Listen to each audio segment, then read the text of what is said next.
जीवन को हम दो भागों में बांट सकते हैं। एक वो भाग जो बीत गया और दूसरा भाग जो बाकी है। बीत गया कितना ये तो सब जानते हैं, और जो बाकी है ये कोई नहीं जानता कितना बाकी है। आगाह अपनी मौत से कोई बशर नहीं, सामान 100 वर्ष का पल की खबर नहीं। तो जो बीत गया उसमें हम जरा देखें कि हमने उसको कैसे बिताया, और जो बाकी बचा है उसकी प्लानिंग करें।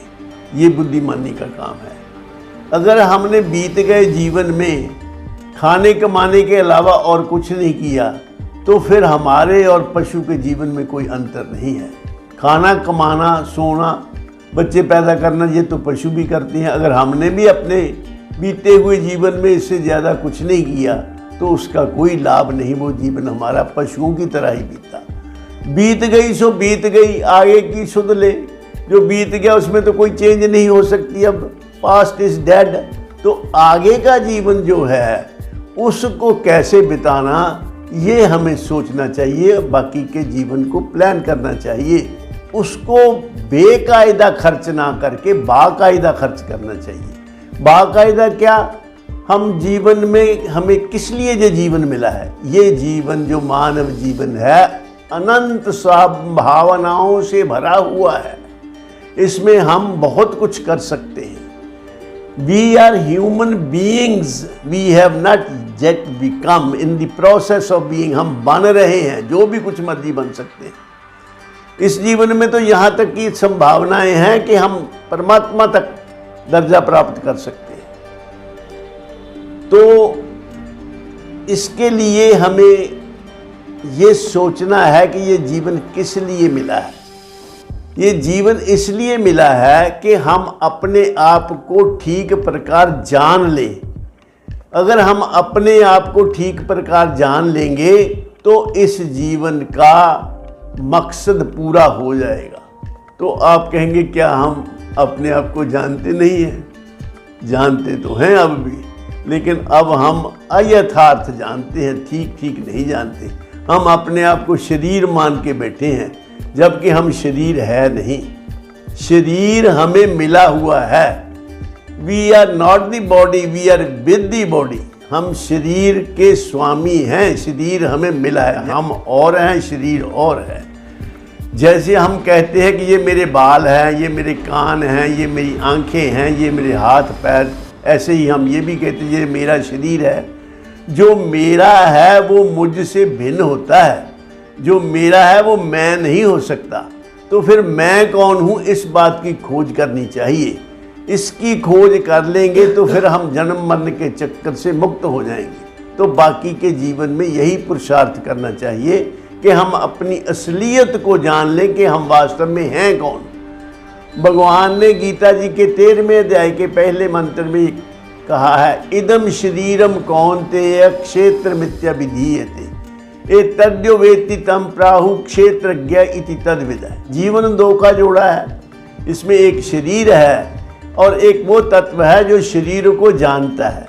शरीर नहीं जानता स्वयं को, ना ये किसी और को जानता है। जड़ है और जड़ में जानने की शक्ति नहीं होती।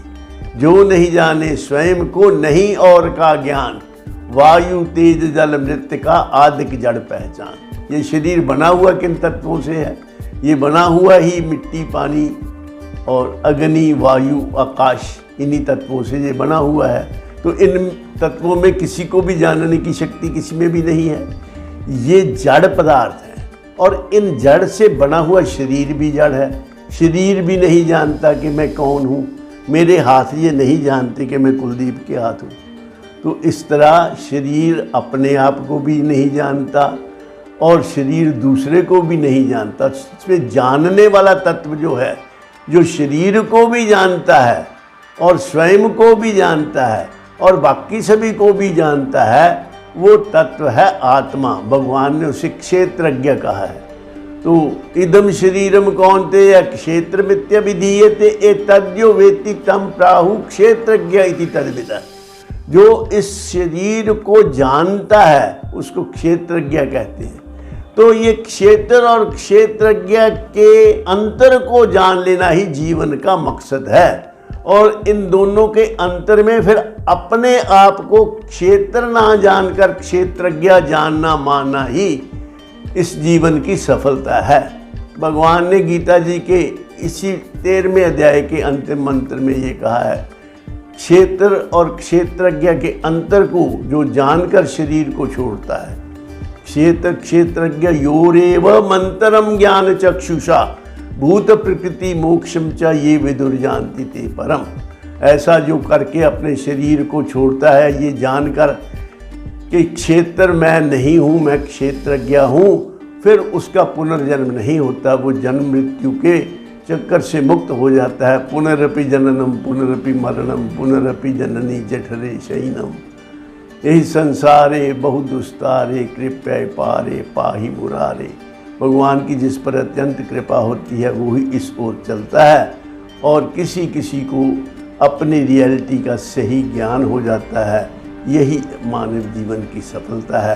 तो हमें उसके लिए ही पुरुषार्थ करना चाहिए ताकि हम जन्म मरण के चक्कर से मुक्त हो जाएं। जन्मने मरने का तेरा चक्र चलता आ रहा, गर्भ से बाहर कभी फिर गर्भ में ही जा रहा।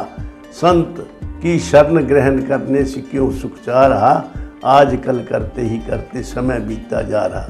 तो किसी ऐसे पुरुष का हम शरण लें जो इस रास्ते पर चल चुके हैं, जिन्होंने अपनी असलियत को जान लिया है, जिन्होंने आत्म साक्षात कर लिया है।